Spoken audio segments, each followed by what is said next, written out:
going to call the meeting to order at 6:05. We have to move right along because we have our informational meeting tonight at 7. So first thing on the agenda is Pledge of Allegiance. There's one behind the screen. I pledge allegiance to the flag of the United States of America and to the republic for which it stands, one nation, under God, indivisible, with liberty and justice for all.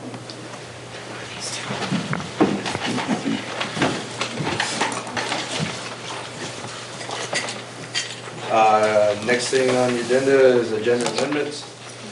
We do have one amendment. We're going to move to the next meeting as new business. B, results from integrated field review. Just because of our time limit, we're going to move that to next meeting. Any other agenda amendments? Okay, hearing none. Moving on to correspondence, visitors, and public comments. We did get a petition today. We received it today. The board will need to take some time to take legal advice on the matter and to respond within the appropriate legal timelines. That's about it for tonight. I mean, we're definitely going to have to spend some time on it next meeting. Any other comments, visitor comments, or? Hearing none, we'll move on to our, consent agenda, approval of our minutes from May 6th. Entertain a motion to approve those. So moved. Second? Second. Discussion?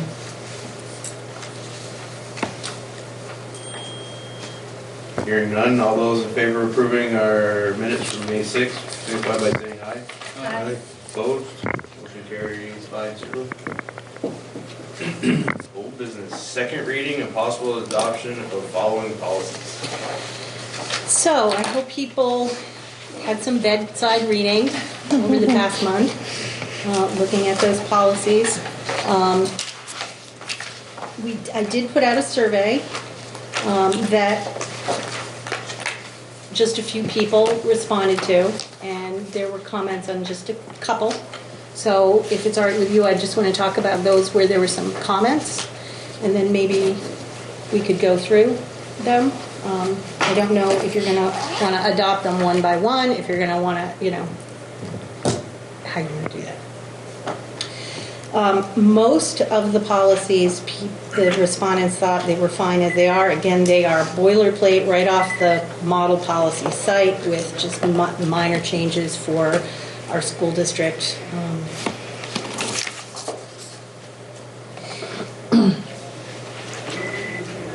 The employee harassment one had the comment about updated designees, which I did do since when I had the draft last time, I didn't have all the designees, so I did update those.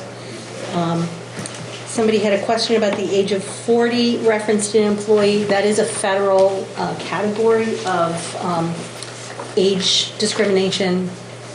Starts around the age of 40. So that's why that's in that policy. So that doesn't mean that anybody that's not the age of 40 or less than the age of 40 doesn't apply? I think they have different kinds of protections federally around that. Other one that was commented on was our student drug and alcohol. In it, the comment is, should we name NCSS as our contracted partner? The policy requires us to name a contracted partner. The person commenting was asking, gee, if we just say we will contract with someone, we wouldn't have to change our policy if we ever change our contract. Unfortunately, we would need to change our policy if we changed our contract. And again, we contract with someone to do the drug and alcohol counseling. Only other one that had a comment, was a typo that I need to address, which I will do. And that is pupil privacy. C8.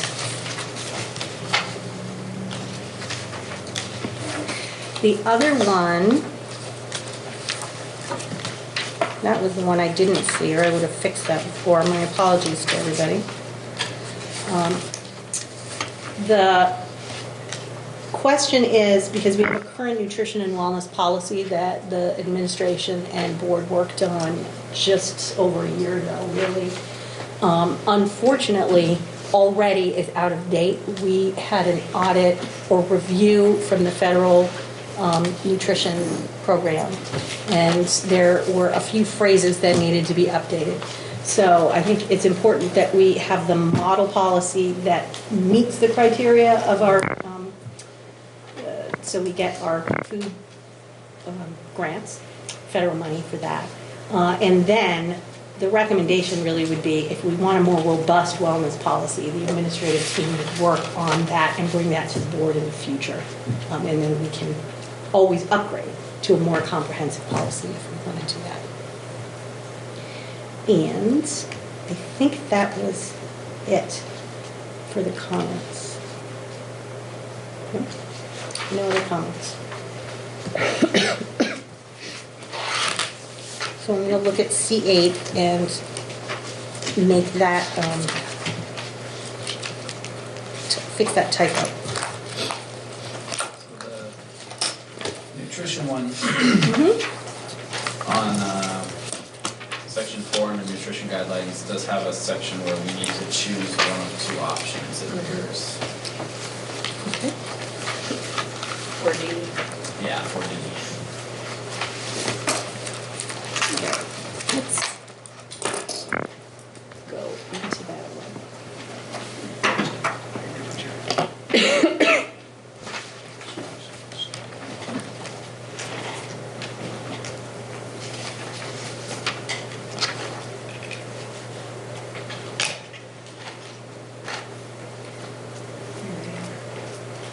And it was student policy, so it's C.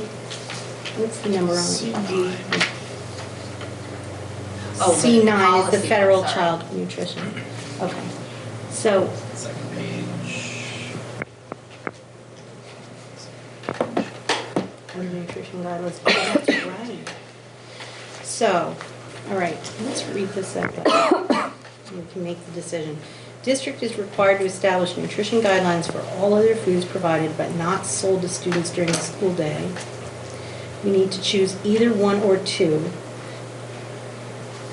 The policy of the district that when feasible, food provided but not sold should be limited to those foods that improve diet health of students and help mitigate childhood obesity and model healthy choices.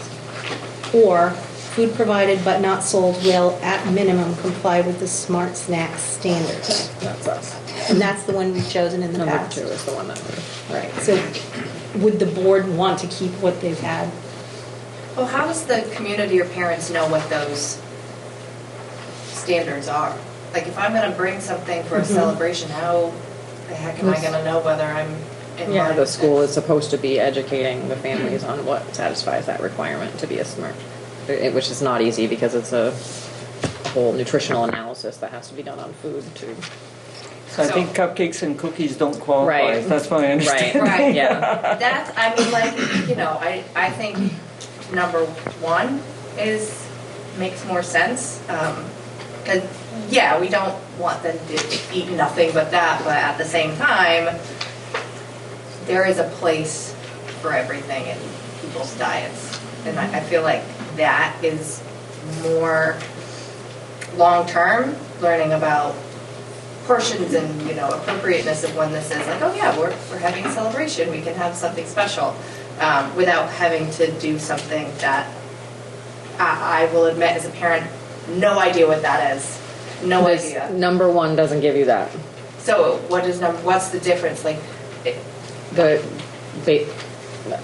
It still is promoting, it has to be foods that improve the diet and health of students, help mitigate childhood obesity, and model healthy choices. So it wouldn't include like cupcakes for breakfast. Here we are. I eat cupcakes for breakfast. It's called competitive foods, and so basically the law says that there isn't supposed to be competitive foods in the building while the food service program or your in-house program is serving healthy meals which meet all the food requirements. So I don't see one being any different than that.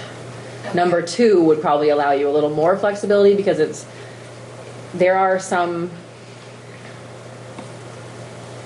treats that meet the smart snack standard, and it allows you to at least have a rubric by which you're following rather than, I mean, I'm not sure how we would interpret that. I guess it would be left for the board probably to interpret number 1 as far as what parents can bring in, but it definitely doesn't mean that the state's going to come in and say that you can have birthday party celebrations with cupcakes and, Sure. yeah, it's still going to be only healthy foods. I share your concerns, Mike, and I think this was kind of the key area that we revised in the policy a year ago, just to try to avoid creating a policy that's not realistic and kind of, essentially creating a situation where we are going to violate, we're setting our teachers and our parents up to violate a policy.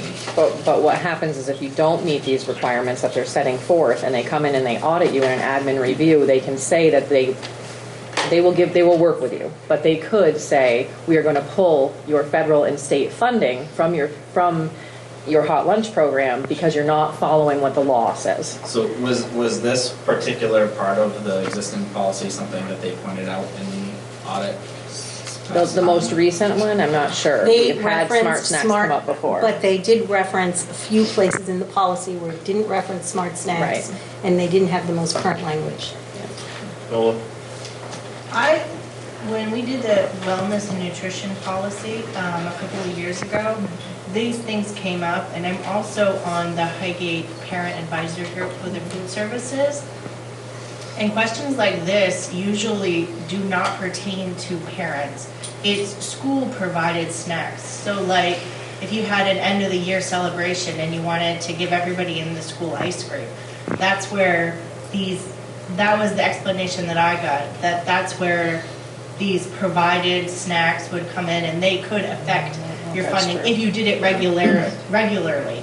Not necessarily if parents bring in cookies or cupcakes because it's, a party or a birthday or what have you.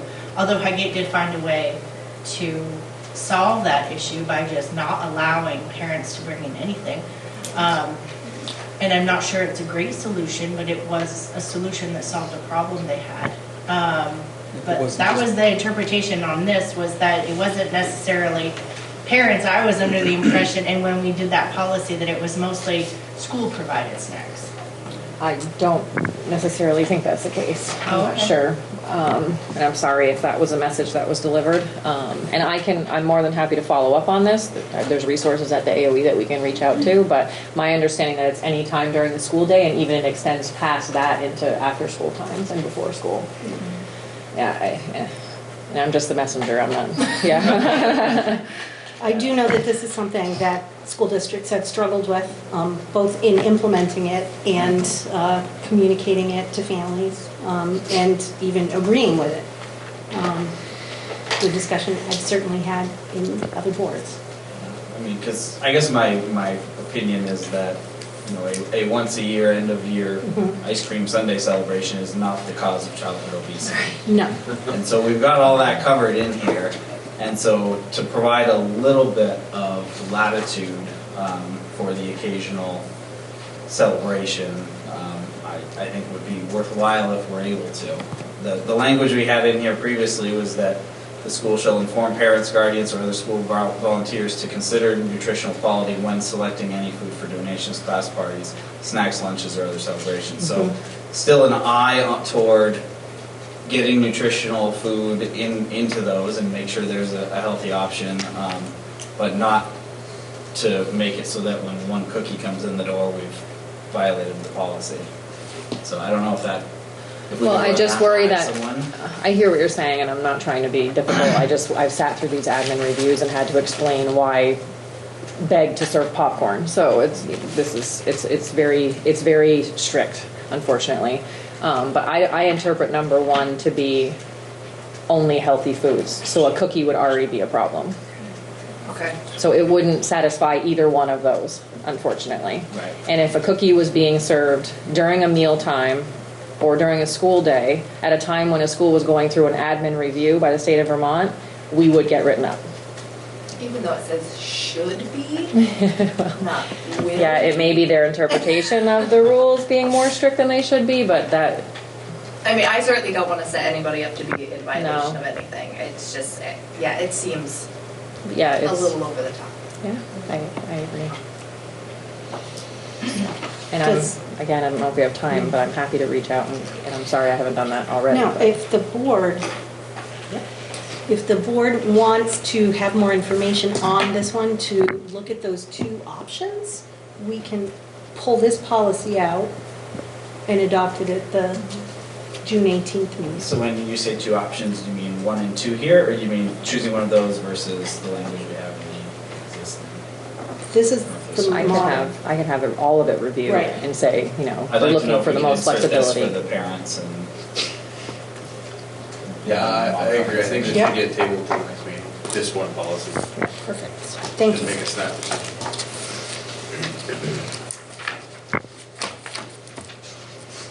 You know which one offers more flexibility?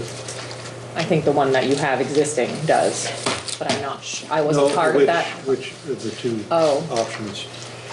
I don't think either one offers you a lot of flexibility. I like number 2 more than, or is it A or B? I like the second option more because it at least gives you a rubric to follow, and I've worked with that rubric before as far as what satisfies that requirement, and there are some foods that you may not consider to be healthy foods, like it says up above, that do satisfy that requirement. It's really 6 to 1, half dozen of the other. I don't want it to have to come to the board every time someone wants to serve a, you know, a granola bar, you know. But I'll see, I understand what the issue is, so I can have a conversation with them about it. At least you know a little bit more fully what you're choosing Yeah. in that policy.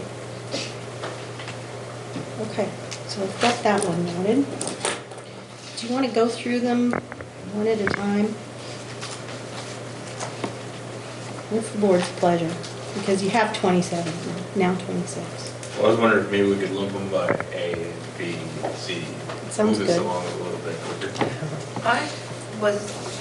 I thought that we had said at the last meeting that we were going to most likely wait until the 18th when we had the full board before approving any. Is that not the case?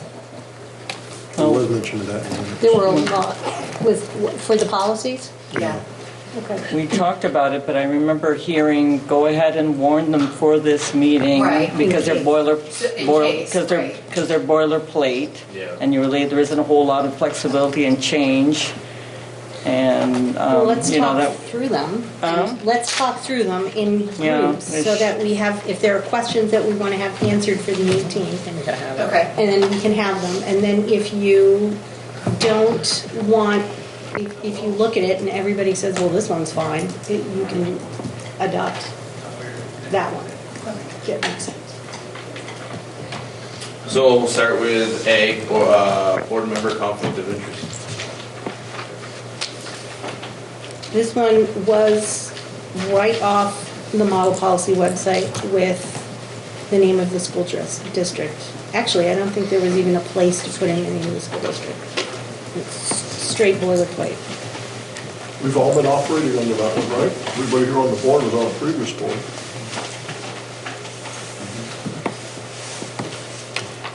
Okay, the next category is employees, and there's 7 policies. Yep. So the first one is a policy on substitute teachers, that we will employ them, that they meet minimum qualifications, that nobody substitutes unless they've graduated from high school. Policy around unlicensed folks, licensed educators, and the administrative responsibilities to have procedures and an orientation.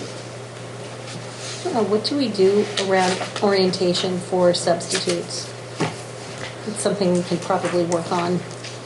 yeah, I think we could certainly work on that. May I ask a question on that? And the qualifications under substitute teachers, Does that not already get covered under the minimum qualifications?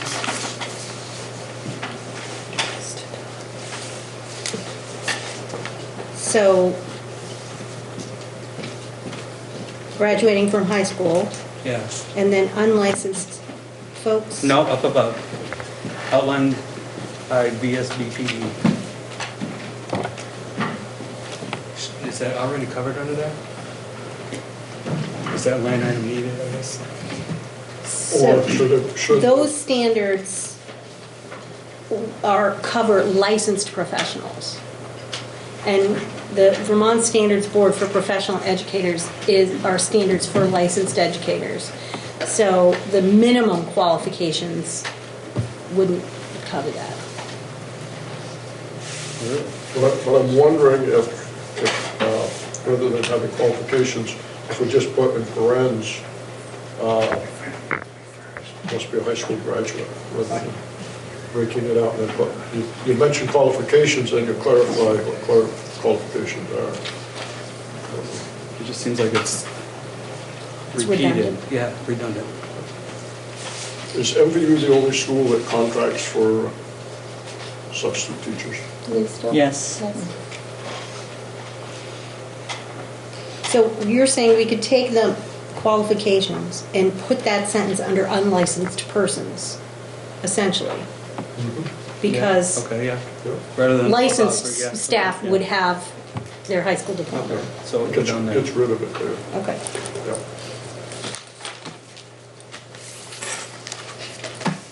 That can be done. Volunteers and work study students?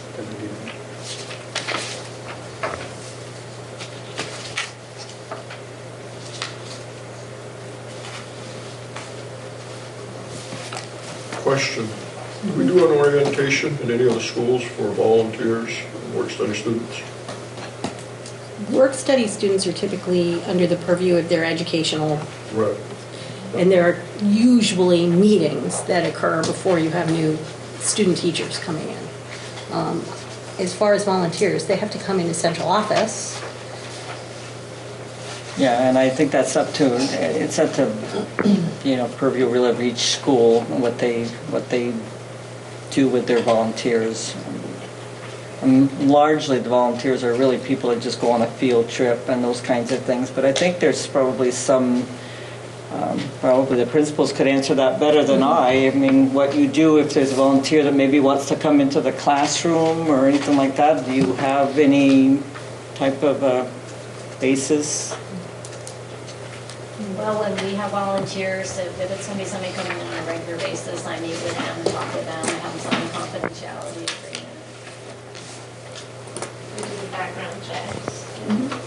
But typically it is kind of what Pierre said, kind of like a one and done deal. They're coming in for one day special activity or a field trip. They still have all the background checks that need to be done prior to that.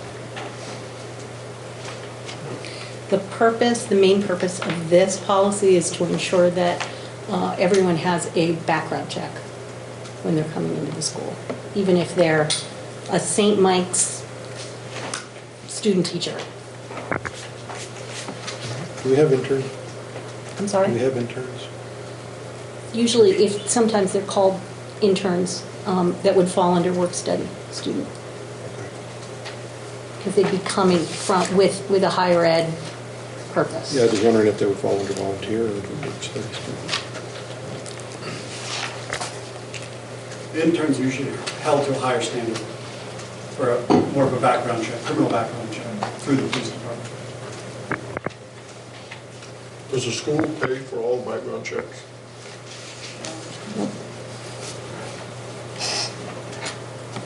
Any person that we have come in our building goes through our Raptor system. Okay.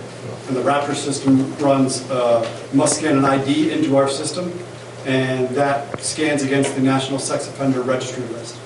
But we pay for that as a Yes, school, we do. right? Now, volunteers do not have the fingerprinting. Volunteers, there's no cost. No, for volunteers there's no cost, but if there is, And we pay a subscription. your work study student, they have to be fingerprinted by law to come in. but your volunteers, it's a background check that's run through the state of Vermont, and we center their information, and we get a printout of clear, not clear.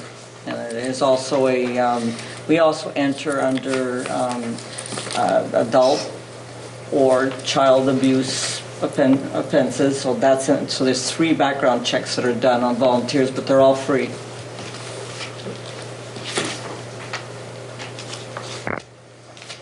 So Chris, I'm looking at the time, that it's 6:30. I don't know what you want to do next. Do we want to continue to make our way through these? I think we're gonna have to table these until the next meeting. We're running out of time. Could folks email their questions to me too, so that I will make those changes we talked about before. Particularly if there are any things that are caught, such as you need to choose A and B. I did go through every one of these and reformat that and insert them, but that was the extent, so we missed that one, that's for sure. So should we do a motion to table these, since we will do these for this meeting? I'll make them. A second. Any discussion? All those in favor of tabling the policies until the next meeting, signify by saying aye. Aye. Opposed? Motion carried 6. And would you like me to resend the link to the survey, so if anybody wants to give written feedback?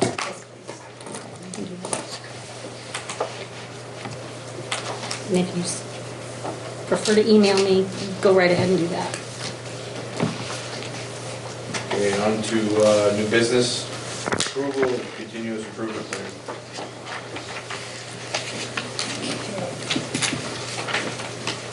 Hi, good evening. For those of you who don't know me, I'm Kosha Patel, the Director of Curriculum. And one of the things we have to do every year is present a continuous improvement plan for our district, as well as for each building.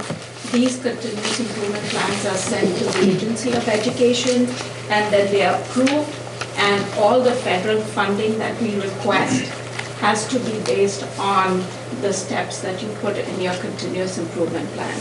So luckily for us this year, the Agency of Ed had a quick turnaround and have approved them, but they also would like the board to look at the continuous improvement plans for MVSD as well as for each school and give your approval too.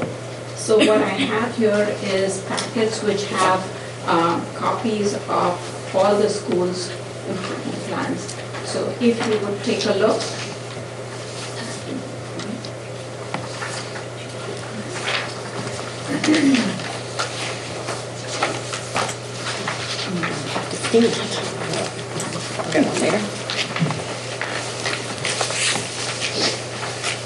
So basically what is required of us is to have a goal, at least 2 goals in our continuous improvement plan.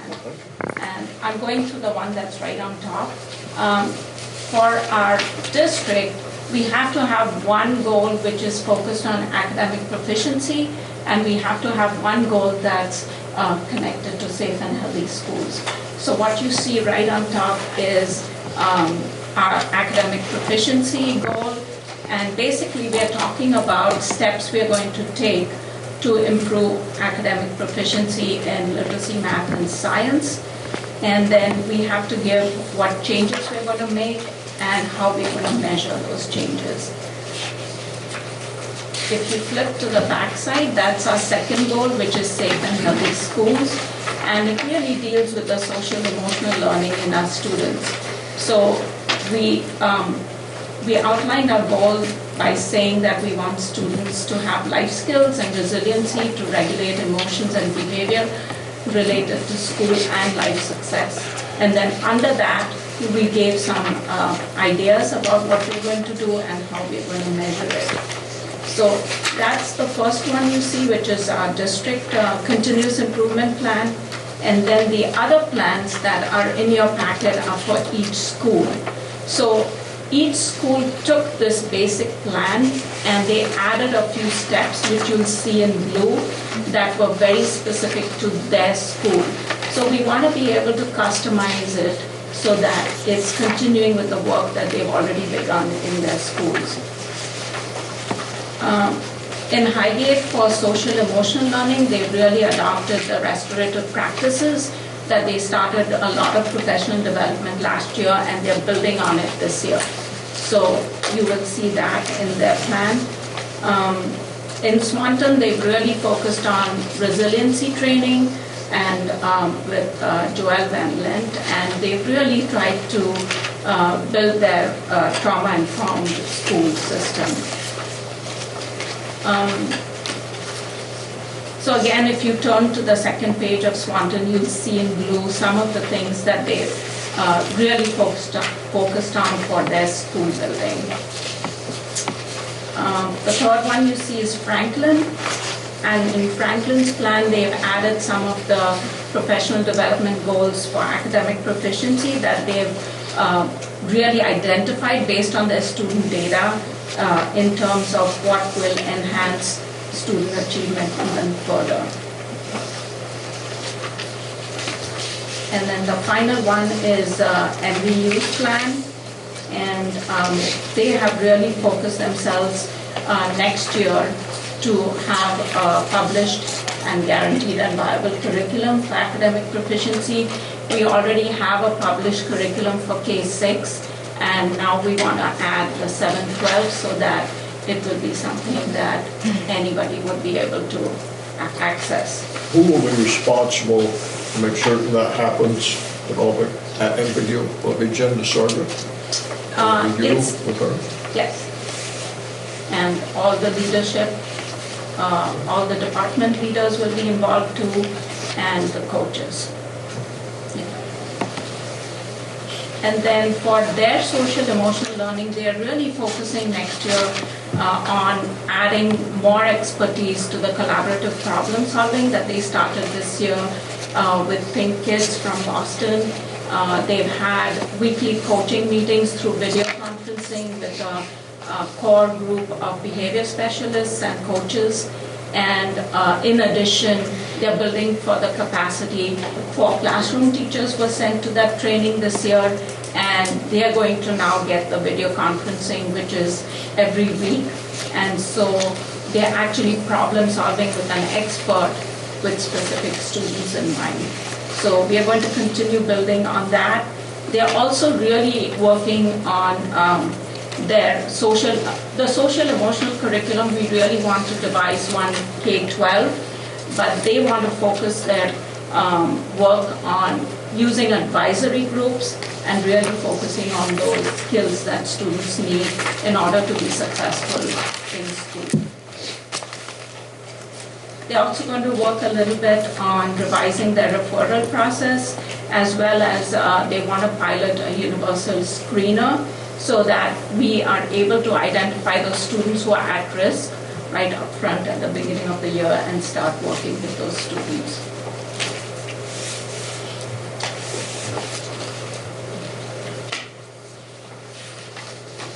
I have a quick question.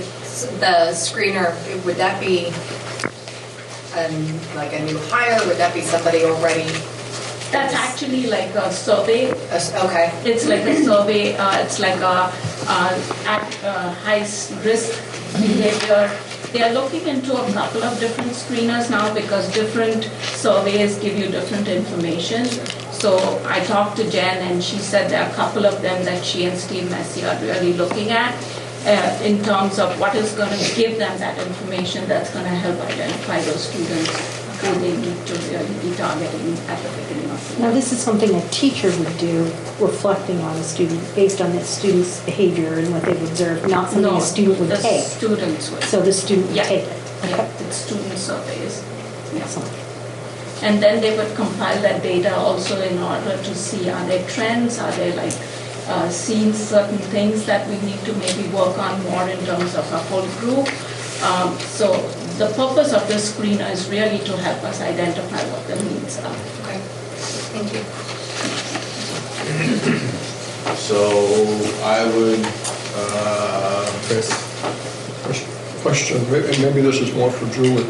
Going forward, say the next 6 months, I would be interested in hearing about the mentoring program for new teachers, how each school handles it. I mean, maybe we have one master plan for the district, I would doubt it, but I would like to hear what we do for mentoring new teachers. Sure. And whether it's just a one-year shot or, so. Don't need to talk about it tonight, but I'd like to know more about what we're doing. Great. so I'd entertain a motion to approve this continuous improvement plan. I'll make that motion. Second? Second. Discussion? Hearing none, all those in favor of approving the CIP plan, signify by saying aye. Aye. Opposed? Motion carries 6-0. Thank you. We're gonna move on to the P-card application. Okay. Because we're merging into one entity, we have to close out all close to 30 P cards and 5 corporate accounts that we currently have and merge them into one. So I'm working with Illinois ASBO to do that. In order for me to move forward, hopefully as soon as tomorrow, I need the board to consider a resolution and have the board chair sign. It basically says that the chair, or the school board and the chair authorize us to enter into the agreement with the Bank of Montreal, and that's who it goes with, same as before. And that there's authorized employees that will oversee the program, just like, and those are noted here. It would be myself and Lisa Way in the office that would be doing that. So I have that resolution. If you can pass that to Chris, please. And then also a corporate MasterCard program member account agreement. It outlines our monthly corporate limit at $500,000. I don't really know what that needs to be. We're trying to guess based on what the school's usage were, but we do encourage use of this P card as much as possible because we do get rebates. So it's basically free money, and every transaction follows the same ridicule that any other AP transaction follows. So all the backup is still there. It still goes to the board. Everything still is on the up and up there. How many cards are there? We currently have probably around 30. But we're looking at restructuring those. That's a different document that I'll bring to you and say, here's the cards we're asking for and what the limits will be within this limit that they give us. And the names attached to those cards? It's usually department cards for the most part. So like we have a curriculum card that we use for like PD, or we have a Swanton school plant facility card that we use. So it's usually a department card, not tied to a name. So is it the department head or anybody in that department? Typically the department head, yep. Not every department head has one, but that'll be another conversation we have after I get this. So more, the 500,000 is what? It's a monthly limit. Annual max or? It's a monthly limit. Monthly max. Yeah. Most months we wouldn't need close to that, but when we're starting all of our school ordering in the month of July and August, I could see us maybe, getting close to that. It's also when teachers are taking a lot of PD in the summer, so, yeah. And so there's a couple places to have, I think actually just one to have the school board chair and the vice chair sign this agreement if the board so chooses. It identifies myself as the person that will be notified if there's like fraudulent charges or something on the account. And then they always require 2 administrators of the account, which are on the back. And again, that's myself and Lisa Way right now because she will be doing all the reconciliations. So to move this really forward, 2 you need motions. a motion for this. And a motion to And sign a the, motion for yeah. that. So let's start with this. We need a motion to authorize the board chair to sign this resolution for authorizing issuance of individual procurement cards. I'll make that motion. I'll second. Discussion? Hearing none, all those in favor of allowing the board chair to sign the resolution, signify by saying aye. Aye. Opposed? Motion carries 6-0. And then second motion would be to allow the board chair and the vice chair to sign the program member agreement. I'll make that motion. Second? Discussion? I didn't hear the second. Megan. Thank you. Any discussion? Hearing none, all those in favor, signify by saying aye. Aye. Opposed? Motion carries 6-0. Can I just make a suggestion that anytime that the board needs to approve something, that we get sent in advance what it is that we need to approve? Anytime that it's possible, yes. Yeah, well, I mean, like the continuous improvement plan. I'm noticing some of the dates on here were 2-3 weeks ago, a month ago. Oh, It'd been nice to look at this ahead of time instead of just like, you know, coming here and expecting to get approval, just like the agreement. You know, we just, yeah.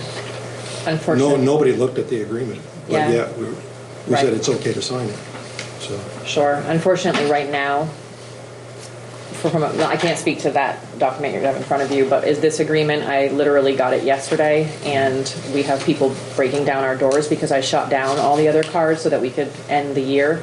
So I hear what you're saying. Unfortunately, with this, I don't really have that luxury. That's not to say the board can say no and not approve it and take time to review it. But unfortunately, I'm just, I guess, asking for a little bit of understanding as we move through the next couple of weeks that there's going to be things that have to move quite quickly. Well, I don't think So I will anybody here wants to send- stop business from Okay. happening. Yeah. We want to move things Okay. forward, obviously. We Yep. know there's crunch time, Yeah. especially in the beginning. Yep. And there could be changes. Yeah, and I think, you know, for example, the continuous improvement plan is something that, well, I'd love to say the timeline is consistent, but it's changed from year to year of when the agency of ed needs to approve it, then we're changing things, then it goes to the board. If we had more time, we'd go through it more thoroughly with the board, obviously, for that approval. And again, it is part of the 2 months to get things in order.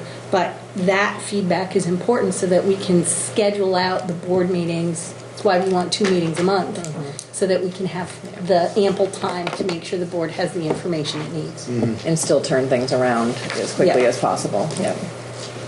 I hear you. I don't like bringing things to you that you haven't reviewed either, unfortunately. I have a line of people at my door wanting to use P-cards. But duly noted. Thank you. Okay, on to other business, superintendent report. I had one more thing. Did you have one more thing? I had the resolution for the bank account. Operating account deposit resolution. Yes.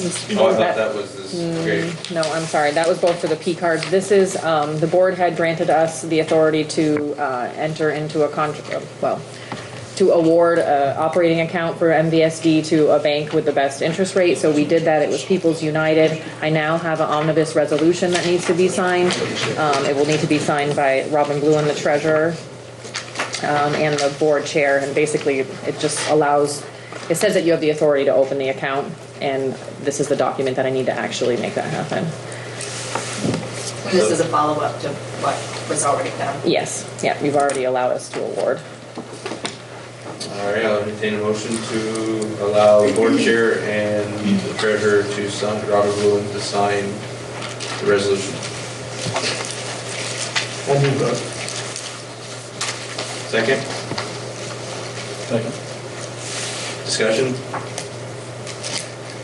Hearing none, all those in favor, signify by saying aye. Aye. Opposed? Motion carries 6-0.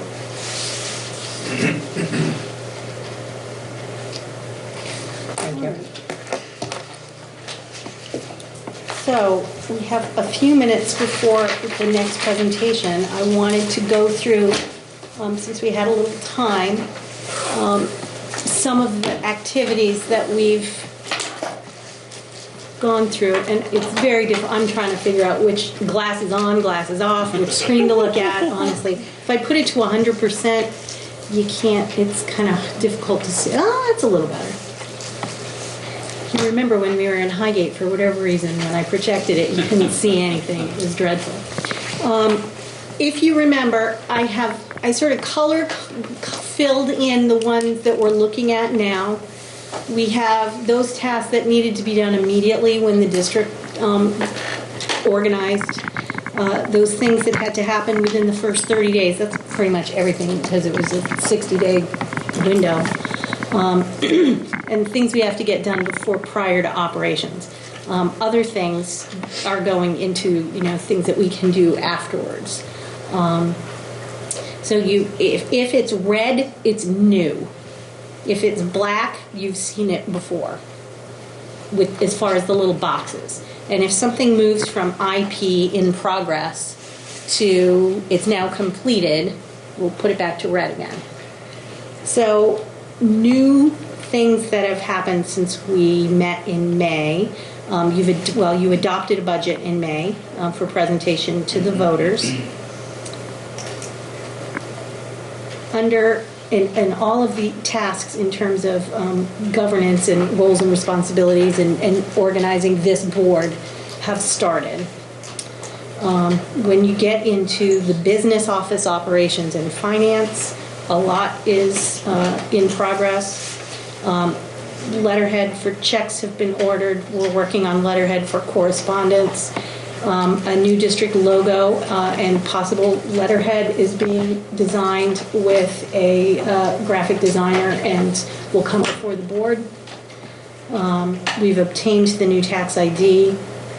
We're working on the methods in the new chart of accounts to track school expenses, payroll and accounts payable decisions, and how we're going to manage new process has been done. Accounts payable, payroll systems, reorganizing the business office, that has been done. Opening new bank accounts is being done right now. Ensuring the new unified board has insurance coverage. Coordinating with the Vermont School Board Insurance Trust to ensure no gaps in coverage will exist. Those things are being done. The federal IDs and profile, is that done? It's being verified. It's being done. verified, so it's with the feds. We've done our part, and they're doing their verification. The Social Security transition has happened. The business manager meeting with the district clerk and treasurer, that is being set up. Monday, so that I left it in progress. Reviewing vendor agreements and site licenses. We're notifying vendors that they'll be doing business with a different entity.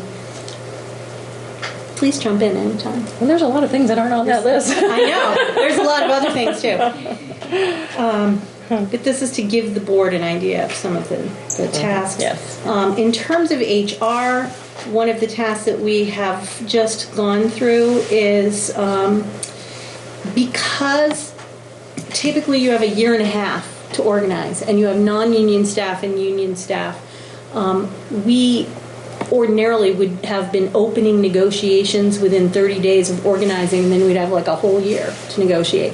Because of this circumstance, the association and administration are working on a memo or letter of agreement that we will share with the board that will state that we have agreed that we do not need to negotiate to move for example, if you're a non-union custodian in a merged district, they will be union custodians. So people did the work with contracts to make sure that people were within the guidelines. There were no major changes that needed to happen. There were grandfathering that did happen. So we have that preliminary work done, and then there will be a letter or a memo that the board will be able to sign and the association will sign. And then next fall, we will be negotiating for all the terms and conditions under the contract. So that has been a piece of work. And seniority lists have been merged. Teacher retirement information and enrollment information has been shared. Employee benefits have been worked on in terms of HRA and HSA plans, the savings account and reimbursement accounts. We are in the process of looking at unemployment insurance for the district, looking at long-term disability insurance.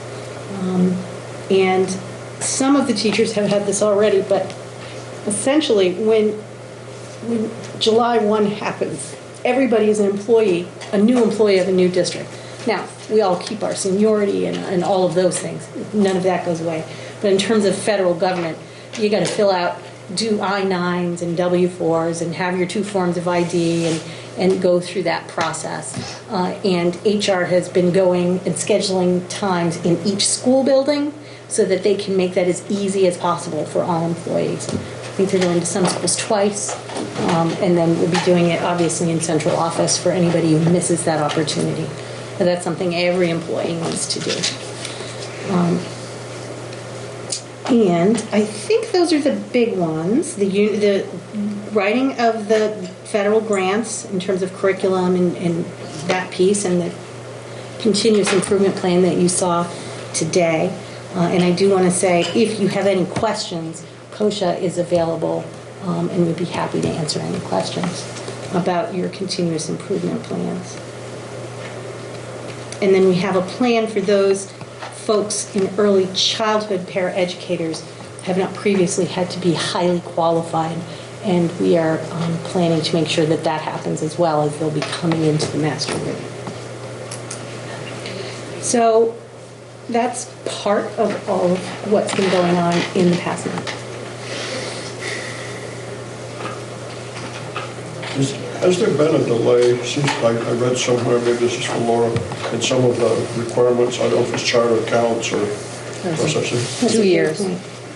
2 years, but we are still, because we're merging, that requires a lot of streamlining, and also just taking it as an opportunity to clean up what we have and get ready for that.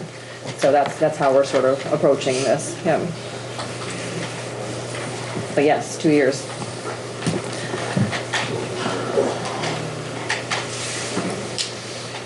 Okay, future meeting dates. We have our budget info meeting coming up in 5 minutes. Our budget and board election vote is on June 11th. The MVSD next school board meeting is June 18th at 6:30. And I'm not sure where it is, though. It's here. Okay, so here at MVU. And then there's a board member celebration on June 19th at 6:30 for all the local boards. Local boards that are going at the It is at the Abbey, and we'll be sending out an invitation a little bit closer to the date, but we're having hors d'oeuvres and hope people have a beverage and talk about, celebrate each other and tell war stories. Okay, I don't see any need for executive session, so we'll move on to a motion to adjourn. I'll make that motion. Second? I will. All those in discussion? Hearing none, all those in favor of adjourning at 6:58, signify by saying aye. Aye. Opposed? Motion carries 6-0. We are adjourned. Okay, Marge, so what do we